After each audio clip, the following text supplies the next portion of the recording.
With all of the incidents of hate in the media recently, we've learned a lot. For instance, we've learned that the perpetrators of hate crimes come in all shapes and sizes. They could be white, they could be male, they could be white, they could be men, they could be white, they could be white males, and they could even, if you can believe it, they could even be white men. In a world filled with so many real, totally legitimate, not faked for attention and political narrative hate crimes, it's important to be watchful and remain vigilant. That's why I feel compelled to tell you all about the newest group that's going out there and committing these horrible hate crimes. They are part black, they live in a matriarchal society, they're extremely dangerous, and around them you should never relax, because you could find yourself on the receiving end of a lot of pain. Also, they're part yellow. They fly around and they pollinate flowers. They're bees. From Newsweek.com, quote, South Carolina mayor says yellow sticky substance on her car was sprayed by vandals. Police say it's just pollen. Evil, hateful white people have gotten so advanced with hate crimes, they're now out there impersonating Mother Nature when they do them. When will the horror end? This woman, this scholar, genius, and public servant predictably ran straight to the media and the police to regale them with the story of her victimhood in this horrible racial incident. When the police looked into it, I can only imagine their reaction upon seeing the vandalized cars in question and having to explain to this woman and her husband how springtime works. The funniest part, though, is that she and her husband are doubling down. They are rejecting the police explanation that this was pollen falling on her car and insisting that she was, in fact, attacked by evil racists. Remember, in clown country America, people like this become elected officials. We're going to take a look at America's most recent horrible, evil, super bad, terrible example of hate in today's video. This is a great example of what happens when people who aren't very smart aren't smart enough to understand how not smart they are. With so many hate incidents in the media, the majority of which are either fake or overblown, people sense that they can gain publicity, fame, and sometimes even money through GoFundMe by becoming a victim. In many cases, you can raise a ton of money by doing this. The allure of becoming a professional victim can compel some not very smart people to rush to the police and rush to the media and rush to fundraising sites with their story of victimhood before they run that story by people who could advise them on how to create a slightly more believable or compelling narrative. This is like when you take a baby and stand him up in the driver's seat of a car and let him pretend to turn the wheel, except a lot less adorable. The saga of Darnell Bird McPherson and her experience in MAGA country is ahead, but first, they can't protect you from falling pollen on your car, but they can protect your online safety and security. It was announced last month that YouTube will begin censoring videos on its platform having to do with what they call conspiracy theories. It's not going to stop with content creators. Even if you just view controversial content, guess what? Your info is already being stored and analyzed by the powers that be. That's why, in times like these, using a VPN is a great idea. Introducing Virtual Shield VPN. Trusted by many, it is the easiest and fastest to use VPN and will never sell your information out to big data. With the click of a button, change your IP address to a different location, so the internet spies watching you will be thrown into a tailspin. I use Virtual Shield on my PC and refuse to get online without it. This month, Virtual Shield is offering 35% off all VPN plans and all premium add-ons, including Protection Plus, monthly maintenance, and VIP performance plans for as low as $3 per month. And don't forget about IdentiSafe, which gives you the ability to block computer, microphone, and camera access from unwanted spies and hackers. If you don't want the government and corporations watching and listening to every move you make via computer, IdentiSafe is for you. VirtualShield.com/allsup. Check it out today. They're the only VPN company that I trust. Our story today begins in Lamar, South Carolina. No relation, presumably, to Lemoyne or the Lemoyne Raiders. Although, if you believe Miss Darnell Bird, the real South today is a more dangerous, racist place than the South at the turn of the century. This case didn't make headlines in the same way that the Jussie Smollett case did.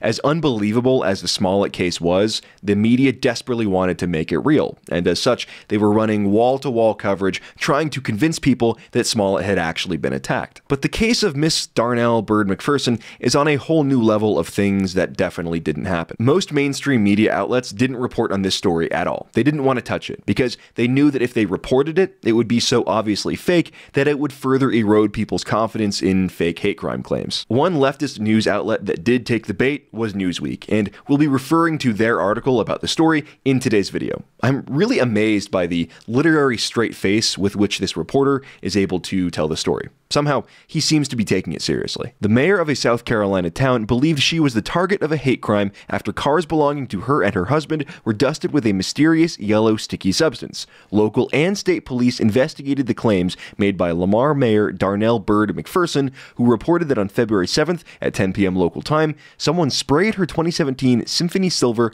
Hyundai Elantra Sport and her husband's soft-top 1998 Buick Roadmaster with a residue outside of their home.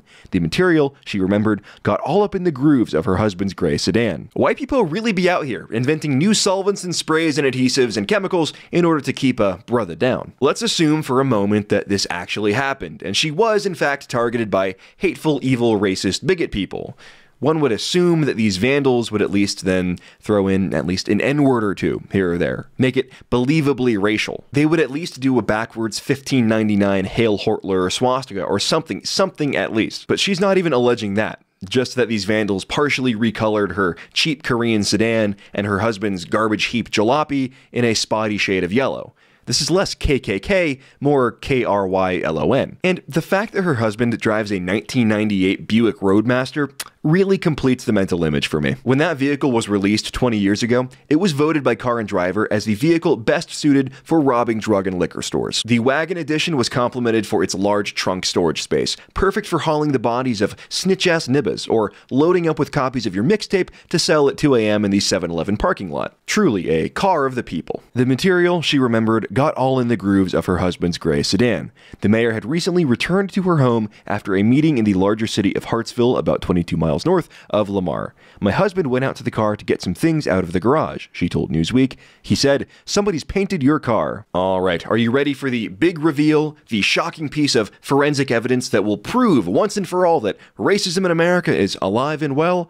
Here we go. South Carolina local and state police investigated the claims made by Lamar Mayor Darnell Byrd McPherson, who reported that on February 7th, someone sprayed her 2017 Hyundai Elantra Sport and her husband's 1998 Buick Roadmaster with a mysterious yellow sticky residue outside of their home. Somebody's painted your car. You know, I have a long history of doing ghetto fabulous paint jobs on crappy mid-90s American sedans, so I feel like I have a unique ability to comment on the veracity of this story. Consider, for example, the 1993 Oldsmobile Cutlass Sierra I purchased last year for $360, 10 cans of orange Walmart spray paint, some gold spray paint for the wheels, and a new alternator later, and we were ready for riding around in style, blasting the GTA San Andreas soundtrack from the obnoxiously large Bluetooth speakers that we mounted in the freshly cut off trunk. Unfortunately, before embarking on an epic journey from Pullman, Washington down to Central Oregon, we didn't change the transmission fluid, and after 300,000 miles, the 90s GM transmission had had enough. So, after nearly clipping a line of cyclists in downtown Portland, we had to abandon our fantastic creation, complete with homoerotic cowboy slogans and InfoWars bumper stickers, at the Tigard, Oregon Walmart. Rest in peace. Press F for the Hot Hard Cowboy Saloon. All of this is to say, I know a little bit about painting cars, and that is not paint. She recalled that the couple's neighbor, who had stopped by in his van to pick up some laundry, also chimed in. "Darnell, there's something on your car," she remembered him saying. They started rubbing it, and it was this yellow, sticky substance. So it was like, what is this? She and her husband and the neighbor started scraping all over their cars to rid what she described as a grainy substance akin to industrial spray foam used to patch concrete. It looked like little pebbles, she added. The big brainedness here is actually astounding. Yes, this yellow substance that happened to show up on your car, parked in your trees at the dawn of springtime, the first thing I think of is, industrial coating. It's definitely not, pollen and dirt. Last summer, I stayed the night at a hotel, and I parked my A3 directly behind a lawn sprinkler that sprayed hard water all over the car, so when it dried, it looked like it was covered in a weird white crust. Thinking back, I should have called the police and the media and alleged that a gang of libtards had targeted me, surrounded my car, and done big coombs all over the hood of my hatchback. I could have been a hero. Setting in was the deafening fear of an attack. I likened it as a hate crime because, number one, there's a history in our town of Lamar. The volunteer mayor of the town with approximately 980 constituents said, in the 1970s, racist acts were not uncommon in Lamar, where the mayor said burning crosses was once a pastime. According to a New York Times article dated March 4th, 1970, an estimated 200 white vigilante men holding axe handles, chains, and stones charged 3 school buses carrying black children and prevented them from heading to attend newly segregated schools. That should say newly desegregated schools. Great reporting, Newsweek. Many of the kids were injured by smashed bus window glass. Once the buses were emptied, the mob tipped 2 of them over before state police were able to restore order. If the safety of our children is not sacred to all men, then the entire process of law and the government is meaningless, Governor Robert E. McNair declared afterward. The memories of the past were front and center for Mayor McPherson upon seeing her car defaced. It ignited some fear in my spirit, she said. My God, who would do that? It was something. It was just unnerving to me. Yeah, okay, let me stop you right there. I'll tell you who did this. It wasn't a roving gang of ex-KKK racial vandals looking for a black person's car to target. And even if that had been the case, why would they use expensive industrial concrete sealant and not, 98-cent cans of spray paint you can buy at Walmart? The suspect you're looking for looks less like this and more like this.